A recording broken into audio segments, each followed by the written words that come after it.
کیا آپ 7 سے 8 سال کے بچوں کو پہلی صف سے پیچھے ہٹا سکتے ہیں؟ ہمارے ایک دوست نے سوال کیا کہ بس اوقات ہم اپنے بچوں کو مسجد میں لے کے جا رہے ہوتے ہیں تاکہ وہ نماز کے پابند بنے، نمازی بنے، نماز کی اس کو عادت پڑ جائے، لیکن وہاں پہ ہمیں ہمیشہ ایک فکر لائق ہوتی ہے، وہ یہ کہ خدا نخواستہ بچے کو کوئی ڈانٹ نہ دے یا پچھلے صف میں نہ دھکیل دے یا کوئی ایسا واقعہ اس کے ساتھ پیش نہ آئے کہ آئندہ وہ مسجد میں آنے سے کترائے۔ وجہ اس نے یہ بتائی کہ کبھی کبھار جب ہم ان کو اپنے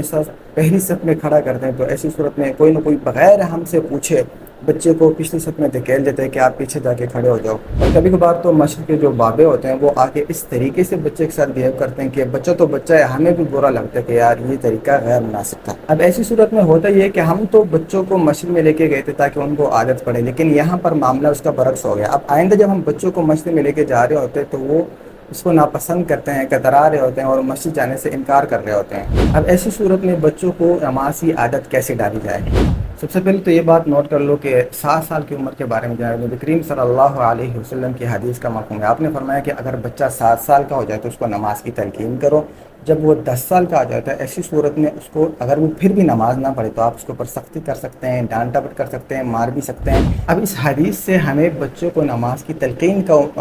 کہا گیا ہے 7 سال کی عمر میں، یعنی کہ بچے کو سب کا حصہ بنانا مطلوب ہے، نہ کہ سب سے پیچھے دھکیلنا۔ اب جہاں تک بات رہی ہے پہلے صف کی کہ اگر بچہ 7 سال کا، 8 سال کا یا اس کے لگ بھگ عمر کا بچہ پہلی صف میں کھڑا ہو سکتا ہے یا نہیں، تو اچھی طرح نوٹ کر لیں۔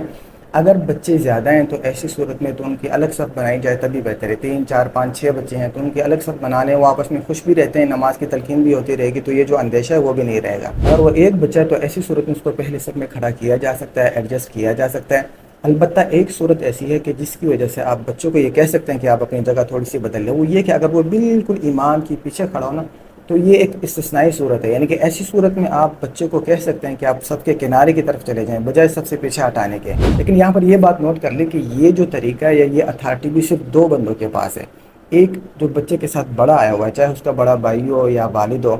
دوسری اتھارٹی مسجد کے امام اور مؤذن کے پاس ہے۔ یہ 2 لوگ ان کو بچے کو پیار اور محبت کے ساتھ کہہ سکتے ہیں۔ دونوں کے پاس اتھارٹی اس وجہ سے کہ اگر اس کے اپنے بچے کا گھر کا بندہ ہوگا تو ایسی صورت میں وہ اگر اس کو سمجھائے گا کہ سب کے ایک طرف سے ہو تو بچہ عام طور پہ برا نہیں مناتا۔ اور مسجد کے امام اور مؤذن کے بارے میں اگر وہ کسی بچے کو یہ کہہ دے کہ آپ سب کے ایک طرف چلے جائیں تو ایسی صورت میں جو بچے کے والدین ہوتے ہیں یا گھر والے یا بھائی، ان کو پتہ ہوتا ہے کہ یار یہ مسجد کے بندے ہیں، یہ مسجد کا امام ہے، یہ مسجد کا مؤذن ہے، تو ایسی صورت میں ان کی بات کا بھی برا نہیں منایا جاتا، اور عام طور پہ بچے ان کی بات خوشی خوشی مان بھی لیتے ہیں، دیکھا گیا ہے۔